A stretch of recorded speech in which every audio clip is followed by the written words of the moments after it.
When emergency first responders were overwhelmed by Los Angeles County's most destructive fire yet, a band of surfers, along with their neighbors and friends, stepped up to defend their home turf in Malibu. Their devotion to home drove them to show up for their community during the fire and for years afterward. And now, a model they call the Community Brigade program could change everything, leading to more lives and more homes saved during the increasing wildfires across not just California, but the world. Join reporter Adriana Cargill from KCRW, NPR's All Things Considered, Crooked Media, and more, as she investigates a wildfire story that is not depressing, but is, in fact, a clear hope for the future. Listen now to Sandcastles, an award-winning podcast about home, how we create it, and why we fight so hard for it.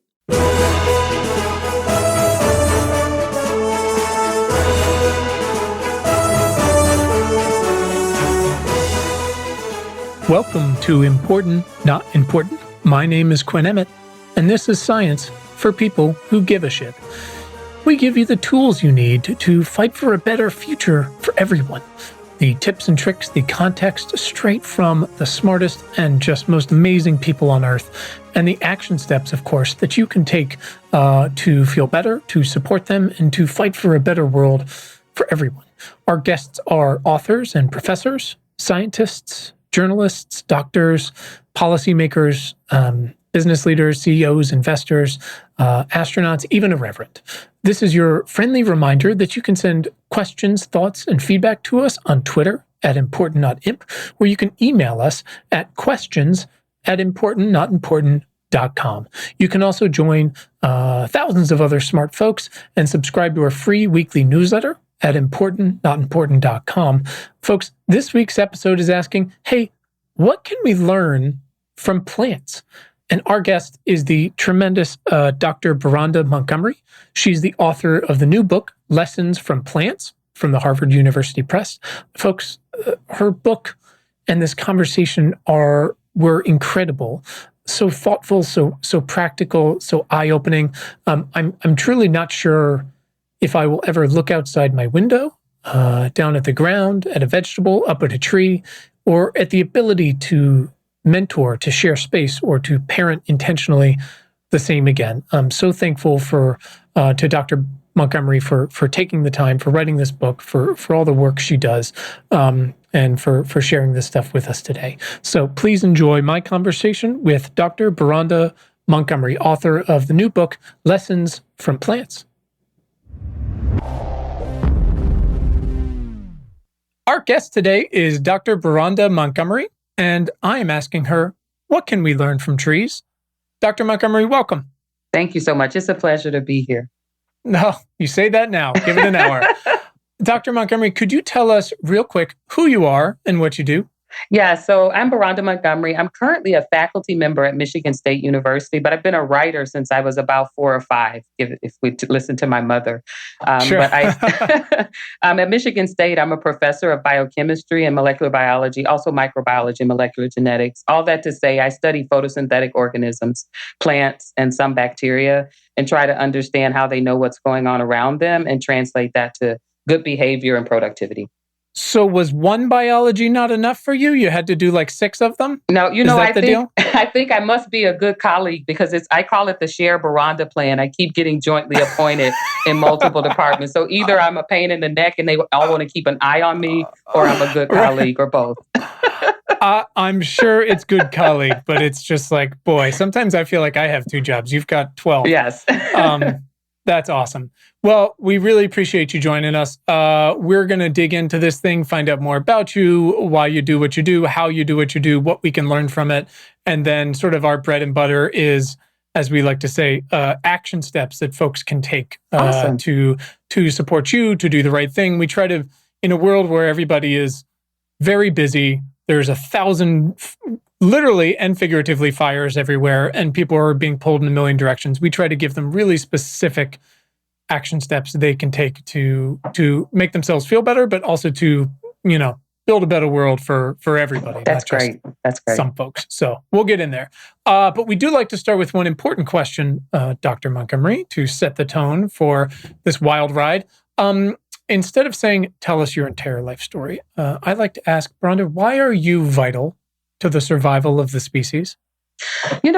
I like to believe I'm vital to the species because one of my guiding principles is reciprocity. And so I try to be the best I can be as an individual, but I recognize that I'm self as an individual, but self in a community. So I really do try to also contribute to community and see how I can really help in whatever community that is, my family of origin, personal, professional, always striving for my best personal self, but also to contribute back to the community that I'm in.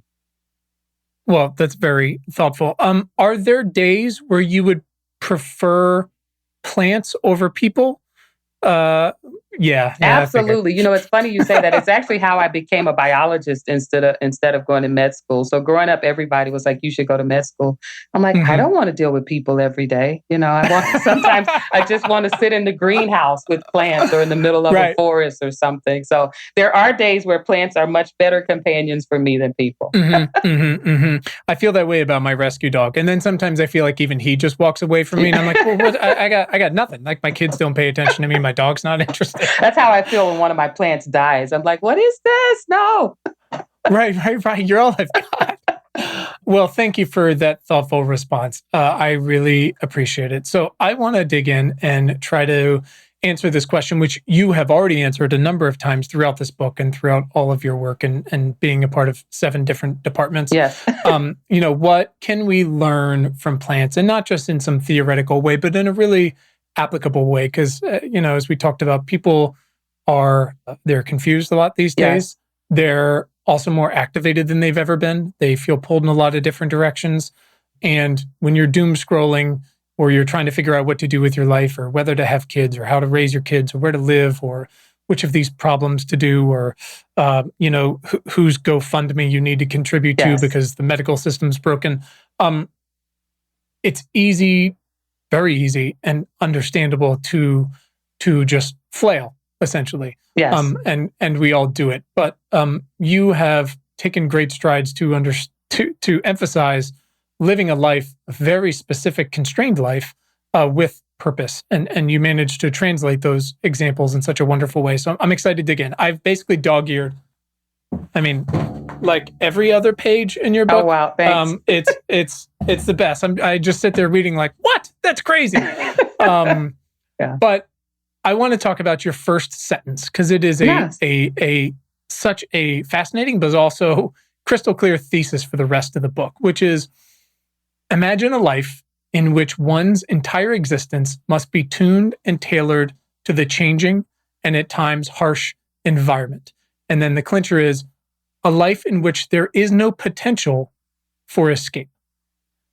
Because, and it seems pretty easy to look past this sometimes, plants can't just pick up and move. Everything they do, everything we take for granted or just don't even notice within their constraints is so unbelievable.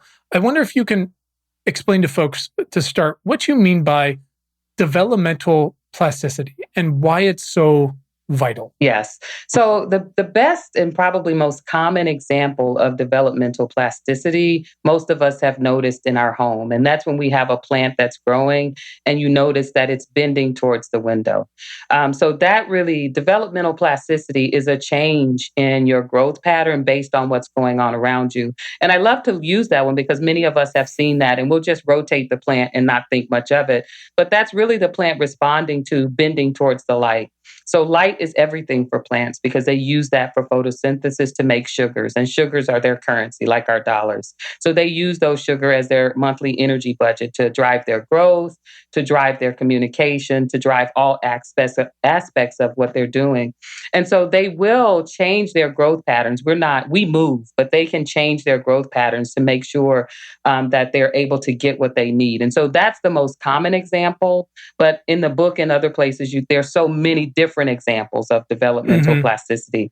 And I think that's one of the first things that fascinated me by plants. And really, it's really grounded in my life. I grew up in Little Rock, Arkansas, and every summer I begged my parents for us to move somewhere else. It was hot and humid and just unbearable.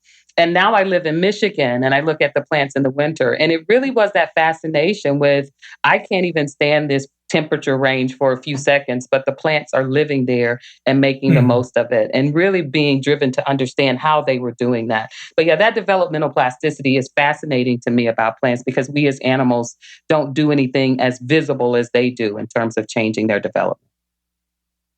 We really don't. Or again, we complain about it, but don't realize how good we have it. Of course, some people have it much more difficult. That's but right. It's funny. I live in.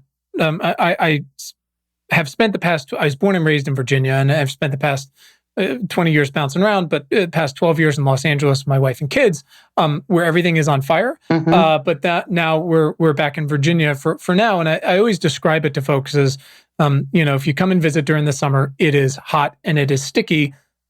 But it's not Arkansas. That's right. And if you come in the winter, it's cold, but it's not Rochester. That's right. In both the depth and the length of it. And it's nice. We get all these 4 seasons. And that's, you really take it for granted. And I thought about this part in your book where you talked about, and again, we just notice these things on such a superficial level, and especially with kids, where you talked about the way, the leaves turn colors and then they fall off the trees. And that's not for fun. It's because, again, and please correct me where I'm wrong, but it's because, to use a Game of Thrones phrase, winter is coming, and they're only going to get so much energy because they can't go anywhere, unlike birds or us. Absolutely. And so they can't just put a bunch of energy into these leaves. They have to preserve. Is that correct? It's absolutely correct. So I always think about fall as a preparation period. Every time I see the leaves falling, the plants have sensed that winter is coming and they're preparing for winter. And you're right. So in winter, the days are shorter. There's less light available for photosynthesis, but it's also super cold. And so most of the kinds of metabolic activities that they would have going on slow down. And so they have to minimize all the parts that they need to maintain over winter. So by dropping the leaves, there's less energy needed to maintain those parts, and they go into a period of rest. And so I love the 4 seasons. I grew up with them, but then I was out in California for a while in other places. But now living in a place where there are 4 seasons, it really is a reminder of how plants pace their life with the seasons. And I always say humans, we don't do that. We just act like we're in summer all the time. We have the longest days, all the energy, we go full out. But plants have these seasons. And when fall is coming, they start to slow down and prepare for winter. And then winter is a period of rest. And what we see with humans is, like now with the pandemic, we have to be forced into rest, whereas plants pace their life with the season. So I try to draw from that and anticipate a need for rest instead of always being forced into it from exhaustion or whatever falls on us, Sure. No, and it's funny because it's so easy when you've got little kids or you've got animals in your house, but also plants, to sort of throw these personalities onto them. Yes. And I also imagine the other way, which is I've always thought that one of my rescue dogs is like really close to talking. Like I keep thinking like, God, he's got to be so annoyed that he's so close and yet so far. But then I think like, what would he say? How would he judge me? What would he think? And I imagine, the plants in Michigan would feel similar. I mean, go with me on this ride, but would feel similarly to you, who's like, oh, now I've come to Michigan and it's so cold, and Arkansas was so hot. And they're like, oh, I'm sorry. Like, because we managed to persevere every winter, and we don't get to go anywhere. We're plugged into the ground, lady. And I drop my leaves. I do what I have to do. Yes. I mean, the constraints are incredible in a situation like that, and yet they're there. And these trees live for hundreds of years, and they're fine. Absolutely. So maybe we could take something out of that. Yeah, like you said. Absolutely. Every winter, when spring, when winter is over and spring is coming and the trees are in their glory, I think, there is a lesson in that. This is what we have to deal with. And I complain every day, every winter. I've lived in Michigan for 17 years and I complain every day of every winter. And they're like, this is what we have to do. Go do it. Yeah. Right. I'm so sorry that you get in a car with a heater on. Like, yeah, that must be so hard for you. I appreciate that. Thank you for going down my crazy lane with me on that. But I feel like it's an important part of it. It is, very much so. So, and that obviously applies in so many different ways, like you said, in places with 4 seasons, places that are, when we look at succulents and the way they manage to survive, and we just go, oh my God, how could they live out here? And they're like, well, we make it work because we have to, because we can't go anywhere. I want to talk a little bit, taking a step back, but also talking a little bit about your career. I want to talk about ecology. Yes. Which the definition of ecology, right, is, I believe it's the study of the relations of organisms. So it's not just organisms; it's the relations of them, not only to each other, but also their surroundings. Yes. And from studying your work and your book and your career and getting to know scientists and teachers over the past few years, one of whom I feel like you would love, this gentleman named Brandon Obunyu, who's a Brown, and now I believe he's at Yale. This great, just genius young fella. Oh, I know him. I don't know him personally, but I know him from social media spaces. Yeah. I will introduce you. Yes. He's amazing. Now he's like writing for Wired. He's hiring in his lab. It's amazing. I would never be smart enough to work with him. Yes. He's one of those people where I feel like, and it's the same with you, you're using like 10% of your brain to talk to me, and the other 90% is just like going about your day. Anyways, you guys, but also those of us who are a little more in the sociological, anthropological side, we're looking at these complex systems, again, thinking about ecology that we've designed for our societies and our economies. And I can't help but feel like this, again, sort of a grander, looser definition of ecology might be among the most important fields of this moment, right? How we relate to one another and the environment around us, whether that's the natural environment that some of us can escape from if we want to, seasonally or as we grow. Some of us cannot. Our neighborhoods and cities, whether we have trees or we don't, the industry around us, our workplaces, our labs, whatever. Last year, you were named a fellow of the American Association for the Advancement of Science. Yes, congratulations. Thank you. And I love that in receiving it, you said, this might just be in part, but although such honors come in my name, the professional advances lauded arise from my leading a committed, creative, and successful team, as well as working within a community, including collaborators and supporters. And I'm thankful to each of the individuals, past and present, that I've had the opportunity to engage in my path. That is about your surroundings. Absolutely. And Rhonda, you seem to have spent, and I definitely have watched like a bunch of your YouTube speeches. You've spent so much energy not only on being involved in like 10 different disciplines at your university, but as a mentor. Yes. Which is this is just an awful metaphor, but being a gardener for this group, right? Yeah. When did you realize that you could be the steward, that mentorship and advocating for more and better mentorship could be such a significant part of your carving out your life and your career? Yeah, no, it's a great question. And I love the metaphor of gardener. I talk about it a lot as environmental stewardship, right? We have stewardship over environment. I think part of it, I've been just super observant since I was a child that was always asking why as soon as I could talk. But as I was going through, my own education, it became clear to me that the ways we define success, not only in a, educational environment, but often especially in the US, is what you've achieved personally. And if you've achieved personally whatever we value, whether it's having a lot of money or, prestige or all of these awards, we don't often ask questions about how you got there.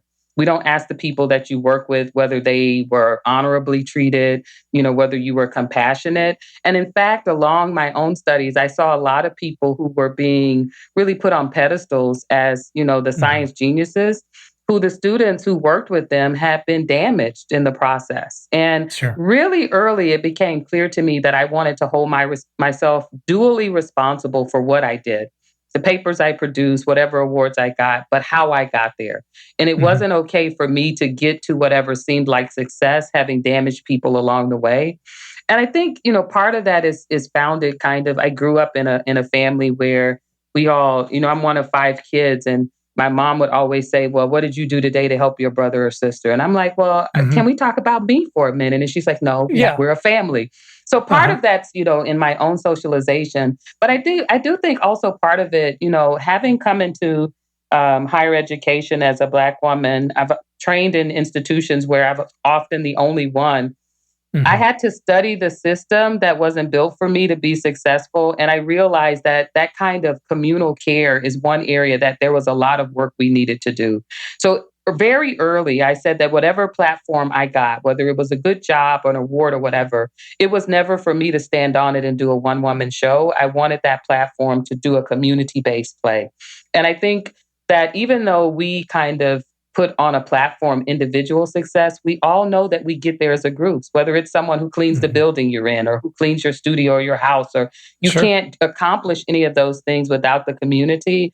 And I have just held myself responsible for really acknowledging every person who contributes. Just the other day, I was on campus. I haven't been on campus much, but I ran into one of the custodial workers and she said, "I saw you wrote a book." I said, "I have one in the car. Let me get one for you." Right. And so she was so excited. I said, "You've been a part of this. You've been here for 10 years. So we've all contributed to this."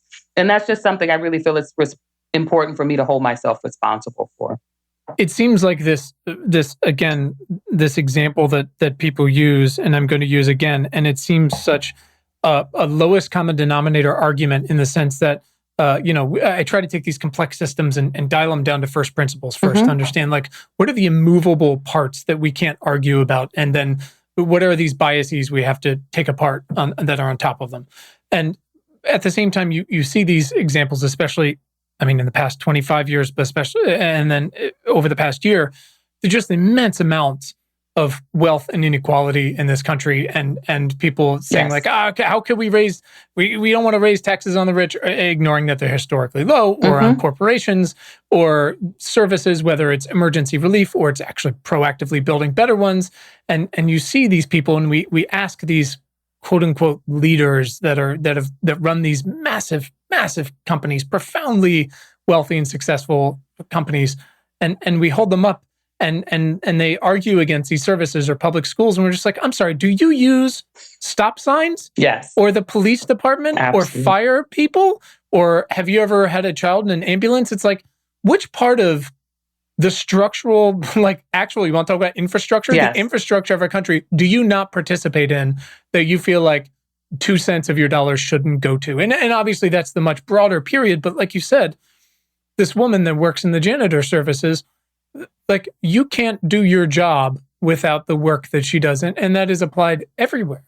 Yes. No, it's kind of crazy as hell when you think about, at least I think it is, that we are obsessed with philanthropy. And I have good friends who are fundraisers. I believe in philanthropy, but the ways in which we do it, we are obsessed with philanthropy. So we're obsessed with the billionaires and millionaires who give money, but we don't focus on the fact that they hoard it before they became a philanthropist, right? And so I think that we have to tease some of these things apart. And I think we all should have a spirit of philanthropy, but it's problematic when people are hoarding and then they give back in ways that they probably should have been giving back anyway. And then we celebrate them for being, it's really crazy to me. I agree with you, because we don't tease apart the ways in which we all are dependent upon the core infrastructure. And yet some of us who are I shouldn't put myself in there, I have some privilege compared to others, but it seems it's the least who are able to give, who are the ones who have to give the most. And then others who are hoarding give back. And we're like, oh, we're so grateful. Thank you for your philanthropy. We really have to turn that on the head. I think it's crazy as hell.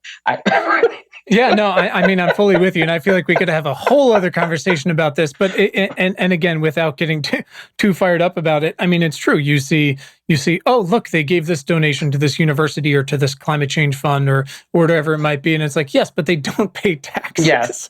Which is, look, it does, and I'm pretty far on the left at this point, but is it often spent poorly or in a mismanaged way? Of course, but also, like, it has the essential services and infrastructure have been quite literally bankrupted for so long that you wonder, why can't a state build a website for COVID testing? It's like, well, how long do you have for me to tell you, like, how those structures have been? There's no IT department. Yes. Like, what are you talking about? How would they? Yes. Because no one pays for them. It's infuriating. And look, philanthropy is wonderful. I believe in it. Absolutely. I contribute as much as we are able to, and often more than my wife would prefer me to. It's these things can make a difference. I have friends who work in it, who work in pediatric cancer, which is something that just should not exist. It is infuriating. Make it go away. That is great. But the long tail of that is is that GoFundMe pays for half of our country's That's medical right. expenses. I was about to say and that's that is the problem. Yeah. there's a middle ground where we hover and everyone gets to participate, and there's a philosophical standard of give back this much, this and this, but there can be the base contributions that everyone has to make. Yes. And if you've had all of this wealth that you've been born into, or you've profited from in some way to build your companies, you should have to support more. And it's crazy. And like you said, we have these arguments about the people with the least give the most. I mean, it's not even an argument. It's just math, and it's out there, and it's crazy. It's so much harder. Exactly, when we get to the place where GoFundMe is the way that people are dealing with the emergencies in their lives, whether it's healthcare or if there's been a tragedy. It's interesting because that's one of the reasons in the book I wrote about nurse trees and young trees, right? And to me, I love that philosophy of how forests work, where sometimes it's the older trees who have the ability to make more, to produce more, and they share that, and everybody does better. It's not that you're just sacrificing. All of the trees do better when the ones who are able to produce more share with those who aren't. And that's why I think we have walked away from the kind of natural lessons that we should have as biological organisms on this planet. Can you imagine if huge oak trees were like, sorry, I built a business, you got to make it on your own? Like, that's crazy. Exactly. All right. I want to come back to the mentoring part. Thank you for dragging us back. Two things. Could you tell me a little bit about what that looks like for you? Again, you work in 22 different departments. How does the actual act of mentoring and the preparation that goes into it, how is that a part of your day-to-day career and your week-to-week and, semester by semester? How does that practically work, and sort of further, any tools and tips and philosophies you've found that can be universally applied? Yeah, I think, the biggest, at the core of how it works for me is recognizing that I'm not trying to reproduce myself. I think too much of mentoring works through people I call it imprinting, where you're like the mother duck trying to show the baby duck how to be just like him. There's a lot of that goes on in these spaces.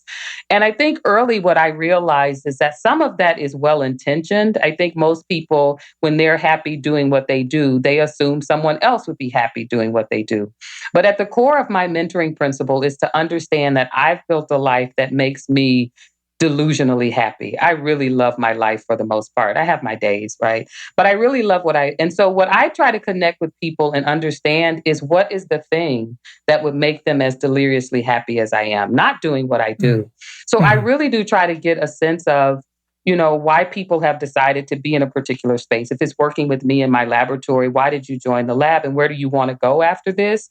And how do we center your goals in the middle of the conversation? And so we have conversations about that. And then I try to bring my resources to that. I try to bring my experience to that. That's what I do on a day-to-day with the people I'm working with. At a larger level in the communities I'm in, whether it's a department or the university, I try to get us to think as a community about that. So often what we assume is that if we hire people, let's say we hire 5 people for the same job, we assume that they each should do exactly the same thing. I try to get us to focus on what we need done communally. And maybe you, Quinn, are better at talking to people and I'm better at writing. So why should we both be forced to write and talk to people? You can talk to twice as many people and I can write twice as many papers, and we get everything we need to get done. So I really do try to get people to focus on how we can align what needs to be done with people's individual passions and motivations and gifts. Because if you can help people to work in the range where they really are working behind their passions, people will work much harder and much longer because it's feeding some kind of internal goal. So it's really trying to understand that. How do we understand what people feel they need to contribute, how we understand what we need and have some kind of match, as opposed to trying to force people into what our kind of idea of success is. I think we do a lot of that, and it makes miserable people. And I don't like to be with miserable people. No, thanks. Had enough of that. That is so, clearly you didn't spring out of the womb with that philosophy and methodology imprinted or developed. It seems a long time fostered, and I imagine there's a lot of learning that goes along the way. It seems very intentional, and you talk about in the book asking the right questions to learn from plants about how to live with purpose. Yes. agency and intention. Yes. Now, there's this big, we can go down the sci-fi bend and come back to Earth, but there's this big debate about intelligence, right? In animals, I love octopuses. They're they're aliens. It's incredible, right? Not just in like how cool they are. Everybody loves YouTube videos, but if you take like 2 minutes to read about them, they could not be more different than us. It's incredible. But also plants, who seem to be, from what I gathered, constantly making decisions. Yes. Do I grow my stem or do I grow more leaves? Because I can't do both with this limited energies. And again, I can't move. Yes. So I can think of 10 million ways we could all learn from again, this very constrained, beautiful, intentional life. And as you call it, intentional self-reflection. Yes. And I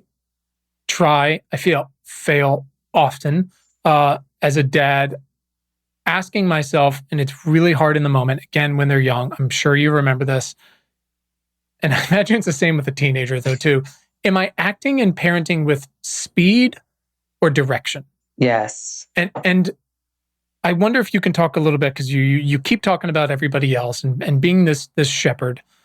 How do you apply this intentional self-reflection and the actions that come from it yourself? Like, what has that done to your day-to-day and as a parent and a mentor? No, I think self-reflection, I have come to realize, is one of the most important parts of my life for staying centered as much as I can feel centered, and staying in tune. And part of it is, it's interesting. Part of the ways in which I really got to be really intentional about self-reflection goes back to my being a scientist, where self-reflection was a time for me to look at the data and see what the data was telling me about things. So, at the end of each week, I spend a little time thinking back on which part of the week really felt fulfilling and happy to me. And I marked down which meetings those were. And I spend a little time thinking about which days I was super frustrated and what I was doing. And I write that down. And over time, I realized that there's like one committee that always frustrates me. Then I say to my supervisor, I need off this committee. It's not working for me. And,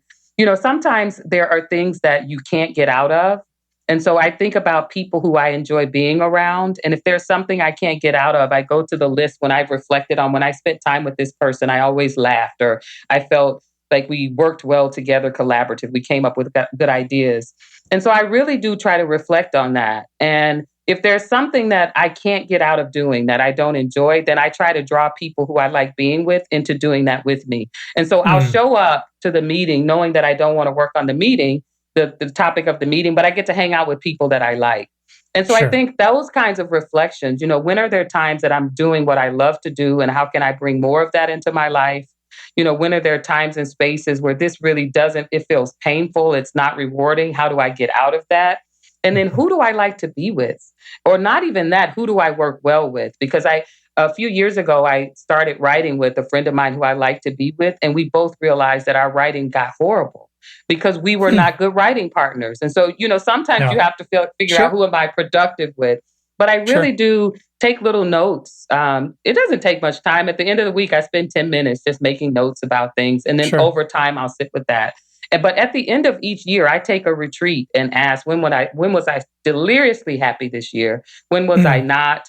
Who was I with? And I reorganize my calendar to try to have more of the time and space that I felt rewarded and fulfilled and happy, and take things off my calendar that really leave me feeling drawn out. And I think we don't do that enough. We kind of just sometimes assume somebody put me in this job, I have to do it. Somebody put me on this committee, or I'm doing this in the community. And I just, particularly after this past year and the last couple of years, my father passed away, then there was a pandemic. I was already intentional, but I'm even more so intentional now because life can turn on a dime, right? Where you're stuck in your house. And I was asking questions about my space. Does this space make me happy? I'm stuck here for 9 months. This chair does not make me happy. It has to go. So it's from really small things to big things. But I think over time, it's really, first of all, given me a sense that I have some control over parts of my life.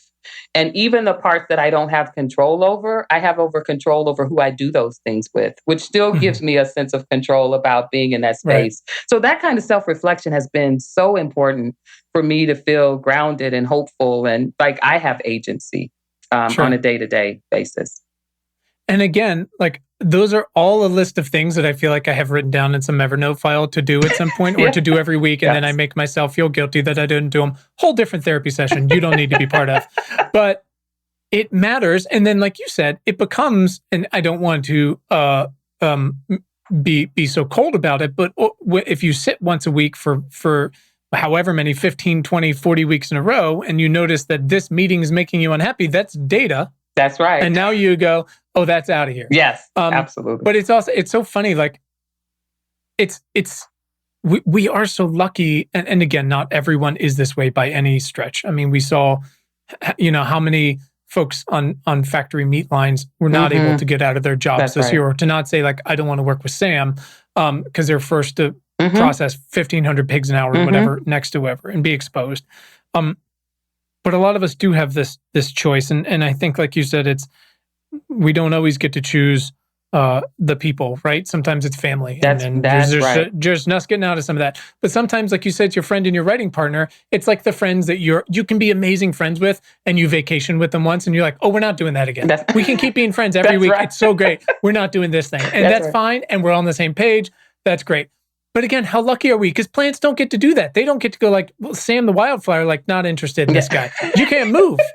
That's it. Stuck here with you. Yeah. And maybe you're an annual and you got one shot, right? That's so true. Like, yes. We have so much to learn from that. But I appreciate, you mentioned very briefly your dad, and you mentioned how things like COVID can give us very quick, very sharp perspective. Yes. Right? Whether it's trapped in your house, like hate that chair, or loss. Yes. I've been through it. I understand it very quickly. Again, it seems cliche, but boy, does it actually work this way, where everything that isn't important is made clear very quickly. Yeah, absolutely. Yes. And the first page of your book is a dedication to your dad. It reads, to the memory of my beloved dad, roots of distinction bear great fruit. Yes. Can you tell me what that means to you, and what he meant to you? My dad, I always say to people, so my dad and I were so similar that, my mom would just say she should have named me after him. His name was Will. My mom said, I should have named you Wilhelmina because you're so much like your dad. And so my dad and our relationship, we danced together. We just had so much fun together. But I always say to people that my dad he could see me physically harm someone, and he would say to the police, she didn't mean it. That don't take her. She didn't mean that. I know she didn't. He just always saw the best in me. So, it was really quite tragic. He was diagnosed with stage 4 pancreatic cancer, and then 3.5 weeks later, he was gone. So it was a very kind of rapid thing. And, fortunately, what you just said is true. I traveled a lot pre-COVID, and I had several trips. I was going off to Japan. And when we got the diagnosis, I canceled everything and I just went to be with family. And so that's a privilege, right? That was a privilege that I was able to do that. Sure. But the loss, the thing about loss is it's difficult and you should walk through the grief. But for me, it's also a moment for you to reevaluate some things, to, think about some things. And so it was a time, he passed away in October of 2019. So I was processing that. I had a chance to write an article about him recently when the book came out, about how when he passed, I had planted some tulips and kind of forgot about them and was trying to get back to life. I planted those in November 2019. And then I got back to my travel schedule, trying to honor him. Because he would always say to us, you're from my roots. And so everything that you do is a reflection of the roots. And so you can't be out there spoiled fruit, bad fruit, not, seeds not germinating. So I tried to get back to my life because I knew that's what he would want. And then COVID hit in March 20. And I used to have a really bad carbon footprint. I was on the road all the time. Here I was stuck in the house. My son is the first year of college, so I'm in the house by myself, and I'm just trying to figure that all out. And I walk out one day and the tulips are blooming. And, as they started to grow, and I was taking walks through the neighborhood, and spring is, the trees leaves are coming out. I really got this strong sense that, plants were going on, even though we were all not figuring it out. And it was a strong lesson that despite everything that changes around you, you can sense that change.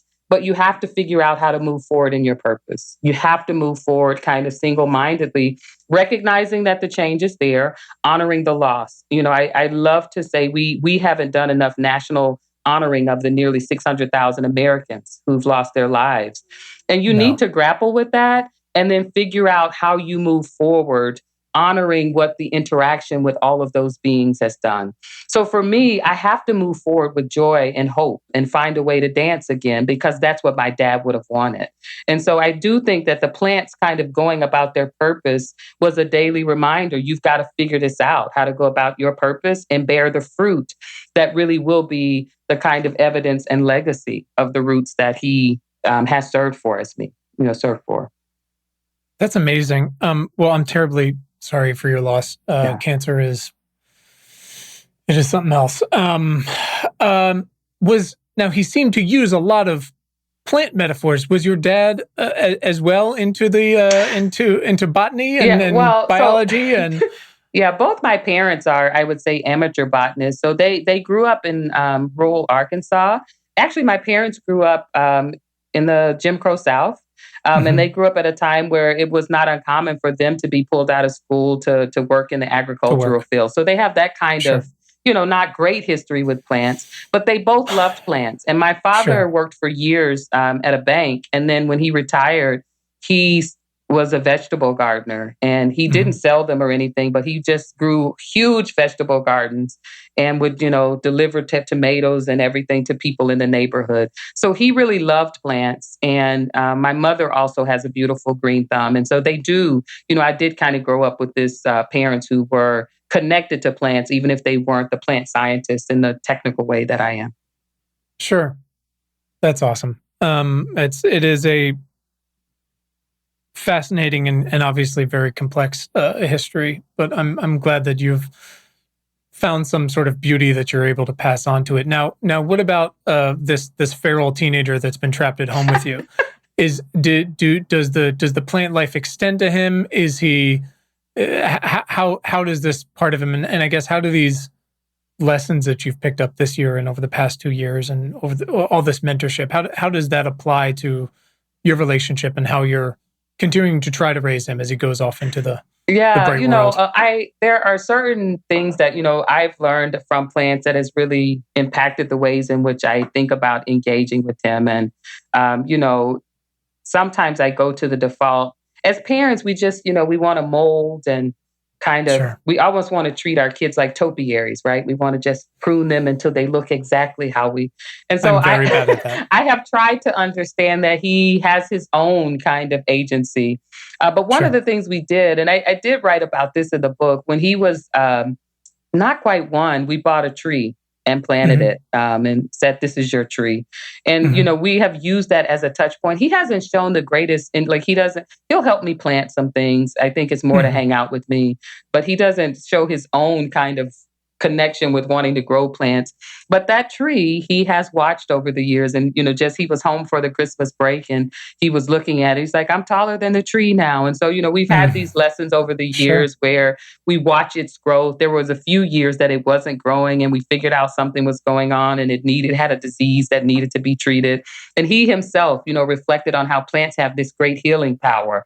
And he was like, do we have that kind of healing power? And I was like, we do. I was like, something. And so it's funny how he will touch on plants. And when he was young, the cutest thing, he realized how fascinated I was with plants. And he would tell his friends, go over there and ask mom to explain photosynthesis. And I would get all excited. And then they'd all laugh, right? Because it's a joke. So I think he uses it as a way to connect with me, which I find, gracious and loving.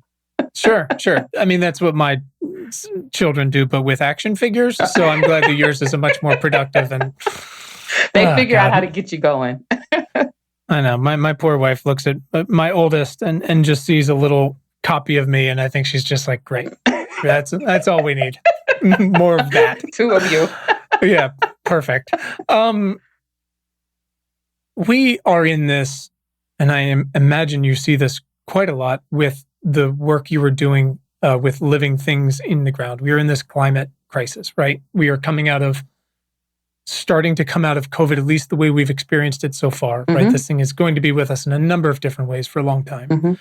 We've got just massive inequality, right? We've got this desperate need for environmental justice in 1,000 ways. We need better jobs, cleaner air, and more affordable water. And we need a health system that is proactive and focused on communities and wellness. And so I read this section again. It blew my mind in isolation, but also as I'm continually trying to find ways to hone this philosophy of how we can all work better together. It's a few different pieces here. You said plants forge collaborative relationships not only with other plants, but with groups ranging from is it fungi or fungi? I'm the worst. Both of them are, people. Perfect. That's what I'm looking for, is both. From fungi or fungi to bacteria to insects. And then later you said, this is just so wild to me. When the leaves of corn plants are attacked by a butterfly or moth larva, the plant releases a chemical that attracts a parasitic wasp, a natural predator of the larva. The attracted wasps feed on the larvae and prevent them from damaging the corn plant. We could stop there. That's crazy. But this last little bit, which was much later, but connects, and again, it's sort of this thesis, which is the greatest and most enduring lesson is understanding that each individual in a community brings particular skills and has the potential to offer unique contributions. And we're in this moment again where we clearly need every hand on deck, Brenda, yes. Right? In this moment, all I get, because we don't just do climate. I talk to plant ladies like yourself. I talk to cancer people, whatever it might be, ocean, COVID. And no matter what it is, we get these questions of, what can I do? Yes. Right? Or it's emphasized, what can I do? But it's endless. It's from Uber drivers to listeners to readers to parents. And the best response, which is simple, but it continues the conversation, I think, in a proactive way, is, well, what can you do, Brenda? And obviously there's a different bunch of concentric things we can bring into that, but that's my go-to reply, because everyone has these unique skills, whether you've realized it or not, whether they're at your job or it's something you learned about in 7th grade, or it's something you care about or brings you joy, but you don't do as a job.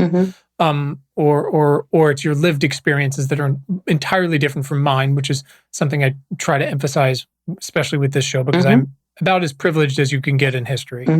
But our goal is to provide specific action steps, right? Our listeners can take. So not only with their jobs and their dreams, but also with their voice and their dollar, right? Because we can take these personal actions every day, right? We can tweet, we can create art and things like that, and they're great, and they can add up to great change. They also make you feel good. But when I talk about our voice, it's also recognizing that probably the greatest, in a data-driven way, probably the greatest levers we can take are these things that really work on the systemic change, right? Yes. Yeah. So I'm curious what your thoughts are on the big but actionable and specific questions we should be asking of our representatives and of people that want to be in office, the people who can actually make that systemic change, whether it's your school board or your state representatives or on the federal level. If you've thought about that at all, or whether we could work on that. Yeah, I've thought about that, because I think it can happen at so many levels, right? So I happen to be in a neighborhood association, and that's an association. There are very small ones all the way up to Congress. But, one of the things I hope there are so many lessons we will take from having been in this pandemic. But I think the pandemic, apart from the public health lessons, it's offered us some real kind of things to chew on, to think about some of these things. So I think if we look at the pandemic, the ways in which it happened so quickly, right? The virus emerged and we had to respond to it. The pandemic, on some level, is not different from climate change. Climate change is just stretched out on a time scale, so we don't feel that same urgency. But I think what we learned in this moment... Some of us don't. Some of us don't feel that same people urgency. People like me don't. Indonesia's moving their capital, right? And That's people on the front lines in Brooklyn or Louisiana, we're already talking about walking away from that land. Yes. So I just want to be aware that, that's true. There are some of us who don't, some who do.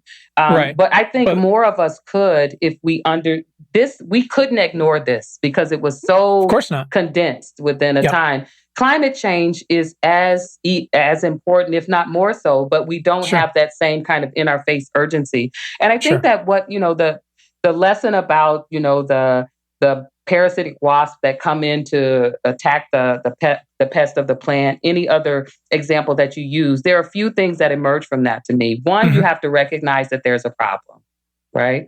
So you have to be aware. You have to not just be so focused on yourself and your own needs, but looking around to recognize when, not only when things are going well, which we love to do, but recognizing when people around you, when the plants around you, when the ecosystem around you is showing some kind of sign of stress. And then the way that that parasitic wasp comes in is that the plant speaks. It sends out a signal that it needs help. And I think the reason I like to really point that one out, we often underestimate the power of that. When we think about any problem, COVID, climate change, we want to be the one producing the vaccine, or we want to be the one who has the engineering solutions that remove carbon dioxide from the air. But the voice to speak, to say that there is a problem, and the person who has the capability to come in with the engineering to change it is as critical. And so that's one of the things that I really like to impress upon people, is that if you're the kind of person who can talk about an issue with groups of people, you're speaking and amplifying the problem. That is so important. And I think too frequently we don't value that enough. And people who have the connections with individuals who could help maybe give money or help, find the scientist or the engineer, they don't value their role enough, and we don't value their role enough. And I think that's one of the most critical ones. It's one of the reasons I wrote this book. I think often we think, I am very committed to equity, and people would say, what's your training? And I say, well, my training's as a plant scientist. And they're like, that is not going to help us with equity.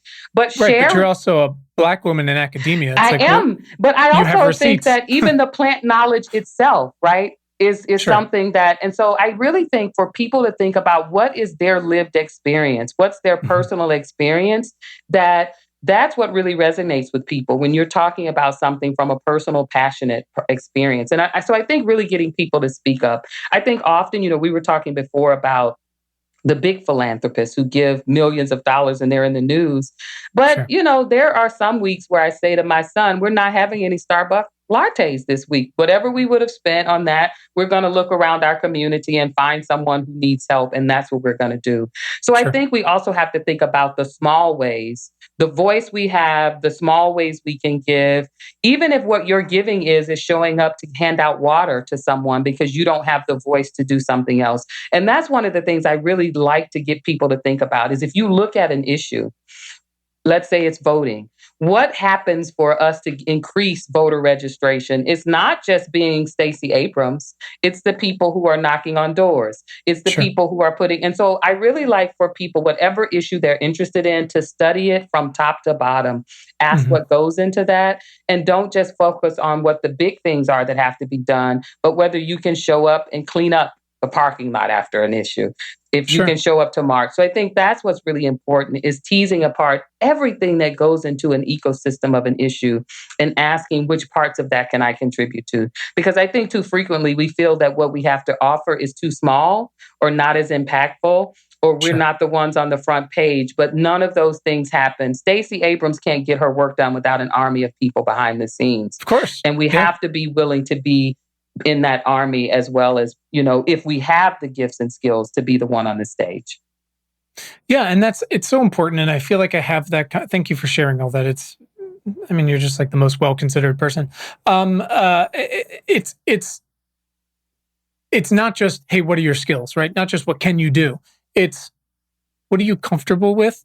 Recognizing that, again, from a lot of different levels. Maybe someone doesn't have time to. They work 18 hours or they drive a truck or whatever it might be, and their answer might just like smash this button and donate $2 if you can do it.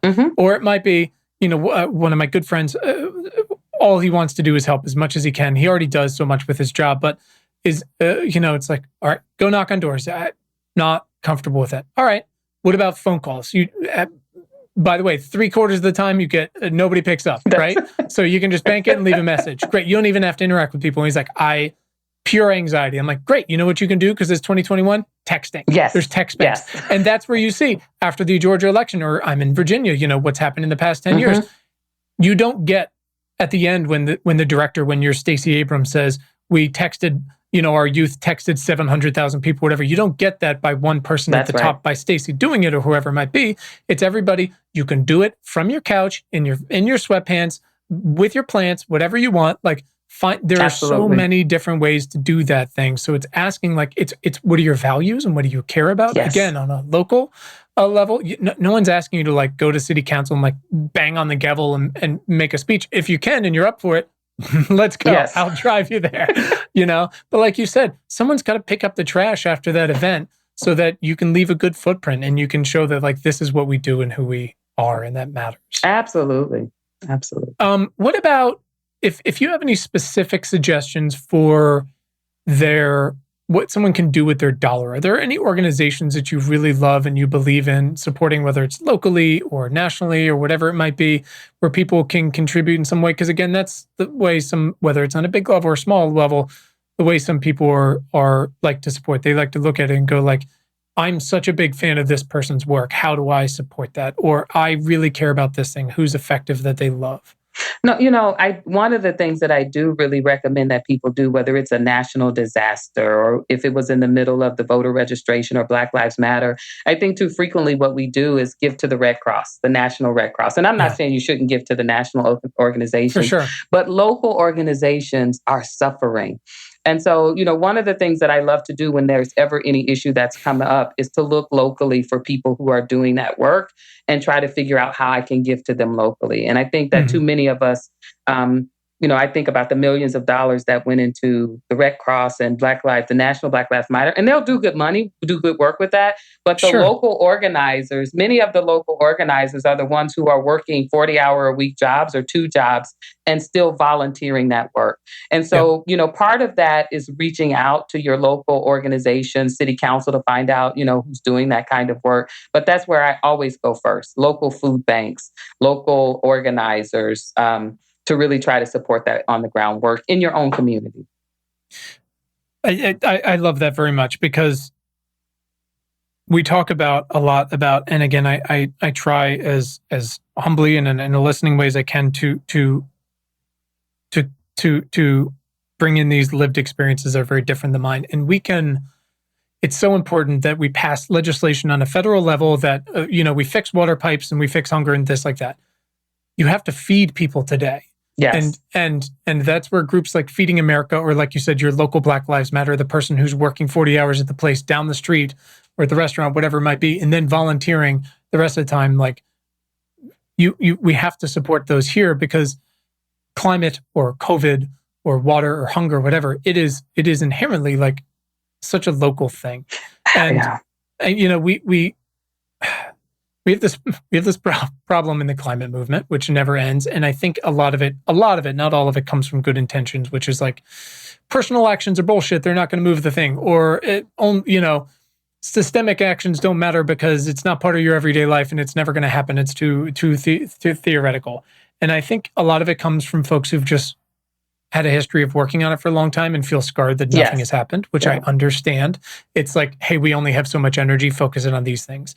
A lot of it comes from, look, we know that these companies have been greenwashing, for lack of a better word, for 50 years. We have emails and receipts and letters. They've been lying to you. Planting a garden isn't going to put those companies out of business and make them stop polluting your neighborhood. But what I have realized and tried to lean towards, as folks have told me, because I ask for feedback all the time, is people really want this sort of portfolio of actions of what are the things I can do in my day-to-day that make me feel attached to this thing personally and in my neighborhood association or my school board or city council, running for office, whatever it might be. Because it does happen on a day-to-day. The air you're trying to breathe is the air in your neighborhood, whether it's from postal truck or school bus or highways, right? Federal legislation will help. Buying a bunch of electric U.S. postal things are going to help. Your school board can't do that. You feel it on a day-to-day level, right? So what I've realized is trying to help point people in the direction of look, pull these systemic levers, call your Congress people as much as you can and insist on this and march, but also like do these things, because sure, there's definitely moments and applications where one precludes the other, where people go, look, I only have enough energy, Miranda, for one of these things. I don't have time. I don't have money. But I find that people become most invested, I guess, by giving them this spectrum of things. So I No, I appreciate agree. And I your think perspective on that. you need all of those things. And the one other thing I would add is trust the young people and find the young people. I think about, I'm here in Michigan, less than an hour away from Flint. And Yeah. there could have been legislation to fix that issue with the pen stroke. And yet little Miss Flynn, I forget her name, little Miss Flynn has been on the case, right? And so I look on our campus, some of the biggest changes we've seen on our campus are when the students organize. So I've learned to follow the young people as well and see where they are and ask them, what do they need? Because sometimes they don't have the resources, but they have the voice and the energy. So I think that's critical too. Yeah. I mean, and a lot of the times and I'm technically not that old. I feel 1,000, but I feel even older. I feel like I don't know if you've watched Indiana Jones, but in The Last Crusade, when he goes and finds the knight who then just falls over when Indiana Jones that's where I am at this point at the end of every day. Like, thank God you've come. But never more so, and in the most endearing way, when you talk to some of these younger people, and I'm like, what do you need? They're like, give us money and get out of the way. Yeah. Okay. I mean, thank you, but also okay. And sure, great. And it's the same way, we talk to, we've made an effort. I'm a pagan atheist monster, but I was a religion major at a liberal arts school. So we've made an effort to really talk to reverends who are, and folks like that, or Hindu leaders and Buddhist leaders who are involved in environmental stuff. And often their answer, when I say, what are these specific action steps are, give us money to do our thing because you're not the right messenger. And that's true, because the messenger really matters. Yes. So I try to come at it as humbly as I can, which is just like, no, I don't care. But what is the thing that's going to make you most effective and move this needle? So I appreciate that. Like you said, it's the young people that, oh man, I get so offended when people are like, young people don't want to work hard. I'm like, have you seen them? What are you talking about? This is crazy. Yeah. All right, Veranda, I've kept you for long enough. Last couple questions. I'm going to let you go back to whatever your 400 jobs are today. Veranda, when was the first time in your life when you realized you had the power of change or the power to do something meaningful? So I'm laughing. I have to give you two quick ones. So the first one, I didn't understand my full power. At 4.5, I started kindergarten and tried to have a crusade that I should be able to read to the class. And I got a teacher fresh. This was her first job out of college. And I said to her, I should be able to read to the class. And she said, no, that'll discourage the other kids. I said, this would empower them, I think. Sure. And so she refused. And I told her, I said, you're the worst teacher I've ever had. And she started crying. And I realized the power, and I said to her, I'm so sorry. I said, if I were you, I wouldn't let a 4-year-old make me cry. But I realized then the power of words. And I really tried not to, I'm serious. I was just devastated for weeks, my mom said, about how I had hurt her feelings. But I think in college, I got involved in some organizing over some decisions that were being made about curriculum. And, we did some sit-ins and all of that. And I realized then the power of voice in community, because it was a collective of us. And so I think over the years, I've realized the power of speaking up, but it was around, as a teen, early 20s, the power of the collective became really critical to me. And so I've always tried to kind of guard the ways in which I build trust with my own voice, but then also ask, who do I need to be in community and conversation with? Because that's where real power for change comes, I think. Sure. That's helpful. And that poor teacher. I know they should have done that to her.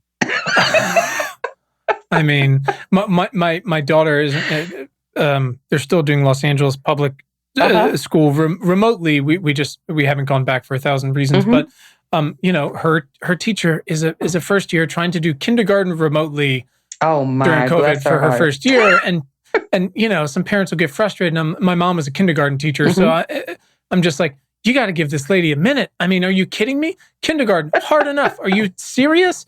Like, I coached enough youth sports and swim lessons and things like that. That's awful. But if a kid doesn't listen in swim lessons, they just drown. You can hold that over them. Kindergarten, hard enough. Over a computer, I watched this poor woman, a kid just literally walks away. What can she do? She can't do anything. I know. My friend has a kindergartner who keeps turning off the video. And her mom's like, you can't turn off the video. She said, I need a break. And I empathize. I get it. No one is supposed to be on these computers that long, but these poor teachers. No, those teachers, I tell you. Oh my God. All right. Beronda, let's pay it forward here. Who is someone in your life that's positively impacted your work in the past 6 months? Oh, in the past 6 months. You can't say a plant. It's got to be a person, Beronda. So that's a easier one than I might have imagined. But so I didn't even intend to write this book. My acquisitions editor had a conversation with me after I gave a talk at a conference, and one of the people at the press has just been so influential because I've been in this moment of trying to balance working from home with all the requests that are coming in, including the one to write this article about my dad. And I said to her, I can't do it. And she said, you have to do it. And so that kind of spirit, first of all, there are not a lot of people who are bold enough to tell me I have to do anything. And so, for her to say, you have to do it, she's like, this story is important. I think that the reason that impacted me is that I think so many more of us need to do that for each other, particularly in this moment where many of us are tired, we're overwhelmed. Some of us are sad and depressed. It's been a long run. But I think sometimes the question is not whether the person can do something, but if they have the ability. What she said to me is, what would make it possible for you to do it? And that was so influential to me because that's something I can do for other people, is to say, this is something you need to do. What can I do to make it possible for you to do this practical thing? Yeah. And so that was just a few months ago. And that has stuck with me in so many ways because sometimes the thing that someone needs is for you to order them dinner, right? Which is easy to do. And so I have really taken that perspective into my relationships to try to say, not how are you doing, but what's going on with you and what is it I can do to make the things you need to do possible. And so that was really influential for me.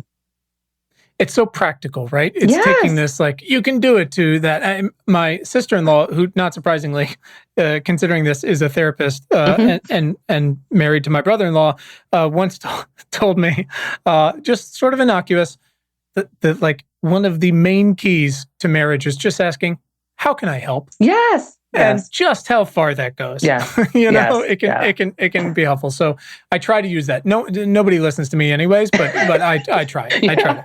No, I think that can be really powerful. So, Beronda, what is self-care? What are we doing to take care of ourselves despite all of these things going on? Yeah, so I had a really robust pre-COVID self-care. I'm serious about my self-care. And I was in Zumba classes 3 times a week, at the spa, having lunch with friends. So now in the middle of COVID, self-care has been using Zoom for good. So I have a couple of college friends. Once a month, we have a happy virtual hour, taking walks, just getting away from the computer and going out to look at, take a walk in nature is really important, but also spending time, however that is, whether it's on the phone or virtually with family, has been really important for me in this moment. I think as there's, so many people have lost so many. My mom lost 2 brothers. As there's been so much loss, self-care has been really making sure that I'm connected with the people who, if I'm in the hospital on a ventilator, they're the ones who are checking on me. And I think too frequently we put our time and energy in workspaces and other spaces, and the people who care the most about us get the least of us and the last of us. And I've been trying to flip that. So self-care has really been about that. I love that. And that last little bit about the people who we love the most and who love us get the least of us because of this American way we've dialed of work and expectations. And it's so true. I mean, I tried not to go home to my kids with the last of my energy, but because it's not fair to them for them to be tired and me to be tired and cranky. I want to give them something. So I appreciate that living with direction, the self-reflection. Yes.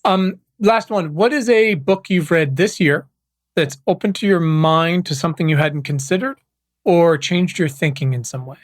So, and we've got a whole list of recommendations on Bookshop. So I've done a lot of reading this year and attended a lot of book events, but one of the books that has really just stuck with me is Breathe, A Letter to My Sons by Imani Perry.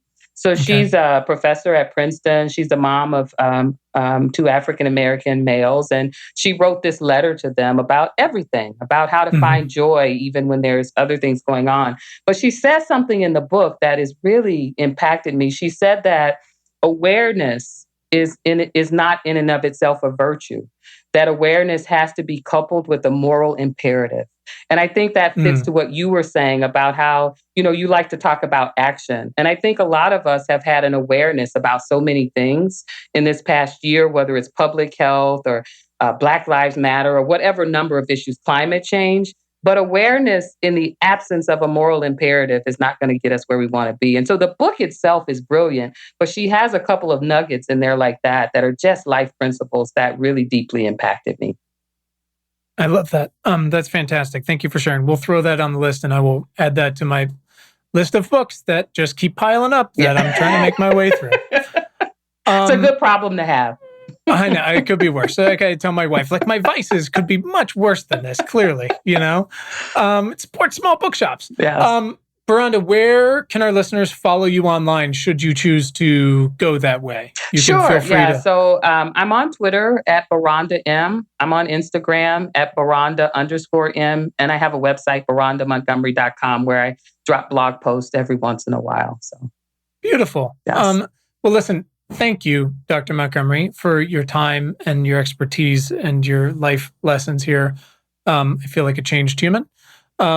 Thank you again. Again, the book is tremendous. It is just, it's gorgeous. It's so thoughtful. There's 10,000 little things that I have underlined where, I just have WTF written next to them because it's just what are you talking about? How's that possible? Anyways, folks, Lessons from Plants is out there. Beronda Montgomery, thank you very much. Thanks. I really appreciate it. This was it. an absolute pleasure. Thank you for the invitation. Thanks to our incredible guest today, and thanks to all of you for tuning in. We hope this episode has made your commute or awesome workout or dishwashing or fucking dog walking late at night that much more pleasant. As a reminder, please subscribe to our free email newsletter at importantnotimportant.com. It is all the news most vital to our survival as a species. And you can follow us all over the internet. You can find us on Twitter at importantnotimp. Just so weird. Also on Facebook and Instagram at Important Not Important. Pinterest and Tumblr, the same thing. So check us out, follow us, share us, like us. You know the deal. And please subscribe to our show wherever you listen to things like this. And if you're really fucking awesome, rate us on Apple Podcasts. Keep the lights on. Thanks. Please. And you can find the show notes from today right in your little podcast player and at our website, importantnotimportant.com. Thanks to the very awesome Tim Blaine for our jam and music, to all of you for listening, and finally, most importantly, to our moms for making us. Have a great day. Thanks, guys.